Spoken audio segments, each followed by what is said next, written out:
అంటే ప్రశ్నించే వాళ్ళు ఉంటారు, నిజాలు బయట పెట్టే వాళ్ళు ఉంటారు. పరువు పోయేది నీది కాదు, రాష్ట్రంది. ముఖ్యమంత్రి గారు దయచేసి ఇలాంటి తప్పుడు మాటలు మాట్లాడొద్దని చెప్పి మేము కోరుతా ఉన్నాం. ఇక మళ్ళీ అవే మాటలు మాట్లాడిండ్రు ఆయన. తమిడిహట్టి దగ్గర నుంచి ఎందుకు మేడిగడ్డకు మార్చిందని మాట్లాడిండ్రు. నువ్వు తప్పు పడుతున్నది ఎవరిని? కేంద్ర ప్రభుత్వాన్ని పడుతున్నావు. సెంట్రల్ వాటర్ కమిషన్ తప్పు పడుతున్నావు. నీళ్లు లేవని నేను చెప్పలేదు, మా ప్రభుత్వం చెప్పలేదు. నీళ్లు లేవని కేంద్ర ప్రభుత్వ సంస్థ సిడబ్ల్యూసీ చెప్పింది. సింపుల్ క్వశ్చనే బాబు. 2007లో మీరు ప్రణాళిక స్టార్ట్ చేసిండ్రు. 2014 దాకా మీరే ఉన్నారు. 8 ఏళ్లు ఉన్నారు కదా. చెప్పింది 4 ఏళ్లలో ప్రాజెక్టు పూర్తి చేస్తామన్నారు. 8 ఏళ్లు ఉన్నారు. ప్రాజెక్టు పూర్తి చేయడం దేవుడు 10 పైసలు పనిచేయాలి. మీరు చేసింది, నేను సింపుల్ క్వశ్చన్ వేస్తున్నా. 8 ఏళ్లలో 160 టీఎంసీల నీటి లభ్యత ఉందని కేంద్ర ప్రభుత్వం నుంచి సిడబ్ల్యూసీ నుంచి క్లియరెన్స్ ఎందుకు చేయలేదు? 8 ఏళ్లలో మహారాష్ట్రతో అంతర్రాష్ట్ర ఒప్పందం ఎందుకు చేయలేదు? 8 ఏళ్లు కనీసం నీటి లభ్యత కోసం మీరు తేలేదు. కానీ మేము వచ్చిన తర్వాత పరిశీలి చేస్తే 160 లేదక్కడ, ఆడ ఉన్నది 102. కానీ మీరు తీసుకోగలిగింది 44 మాత్రమే తేలింది. వైల్డ్ లైఫ్ సమస్య వచ్చింది. మహారాష్ట్ర ససేమిరా అన్నది. మీలాగా మేము మొబిలైజేషన్ అడ్వాన్సులు ఇచ్చి పర్సెంటేజీలు కమిషన్లు తీసుకొని ప్రజల్ని మోసం చేయాలనా?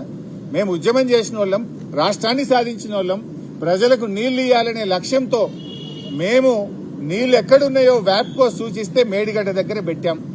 మరి అదే కేంద్ర ప్రభుత్వ సంస్థ సిడబ్ల్యూసీ తమ్మిడిహట్టి దగ్గర నీళ్లు లేవని చెప్పింది. మేడిగడ్డ దగ్గర 282 టీఎంసీల నీటి లభ్యత ఉన్నది అని మాకు పర్మిషన్ ఇచ్చింది, అనుమతి ఇచ్చింది. అన్ని రకాల అనుమతులు మేము తెచ్చాం.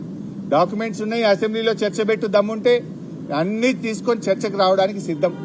నువ్వు ఊకే రచ్చ చేయడం బంద్ చేయి. నీకు చేతనైతే నీ ఇష్టమున్న డేట్ పెట్టు. నువ్వు పెట్టిన డేట్కి అసెంబ్లీకి వస్తాం, చర్చ చేస్తాం, ఒప్పిస్తాం. నిన్ను కాదు, రాష్ట్ర ప్రజలందరికీ నిజానిజాలు తెలియాల్సినటువంటి అవసరం ఉంది. ఏ రోజైనా ఎప్పుడైనా మేము చర్చకు సిద్ధం. ఒకటే షరత్ ఏంటంటే మైక్ కట్ చేయొద్దు, అసెంబ్లీని వాయిదా వేసుకొని పారిపోవద్దు. నిజాయితీగా నిలబడు. ఎన్ని రోజులైనా చర్చిద్దాం, ఎన్ని గంటలైనా చర్చిద్దాం. అందరి మాటలు ప్రజలు వింటారు, నిజానిజాలు ప్రజలు అర్థం చేసుకుంటారు. ఇకపోతే కాళేశ్వరం గురించి ఎప్పుడు తక్కువ చేసి మాట్లాడతాడు. ఆనాటి ప్రాణహితకు కాళేశ్వరంకు చాలా తేడా ఉంది. ఆనాడు నీటి సామర్థ్యం 16 టీఎంసీలు అయితే ఇవాళ 141 టీఎంసీల సామర్థ్యం. ఆనాడు పంపింగ్ సామర్థ్యం 1.8 టీఎంసీ అయితే ఈ రోజు 3 టీఎంసీ ఉంది. ఆనాడు నీటి వినియోగం ప్రతిపాదించింది 160 టీఎంసీలు అయితే ఈ రోజు 240 టీఎంసీలు. ఆనాటి ఆయకట్టు 16 లక్షల ఎకరాలైతే ఈనాటి ఆయకట్టు 37 లక్షల ఎకరాలు. ఆనాడు భూసేకరణకు మీరు 2 లక్షల రూపాయలు పెడితే ఈ రోజు యావరేజ్ గా 12 లక్షల రూపాయలు పెట్టారు. టనెల్స్, కాలువలు, ఇలా చాలా మార్పు జరిగింది. మీరు ఎంతసేపు తక్కువ చేసి మాట్లాడటమో, బురద జల్లే ప్రయత్నం చేస్తే ప్రజలు అన్ని విషయాలు కూడా అర్థం చేసుకుంటారు. ప్రజలు విజ్ఞులైనటువంటి వాళ్ళు. ఇప్పుడు ఉత్తమ్ కుమార్ రెడ్డి కూడా పదే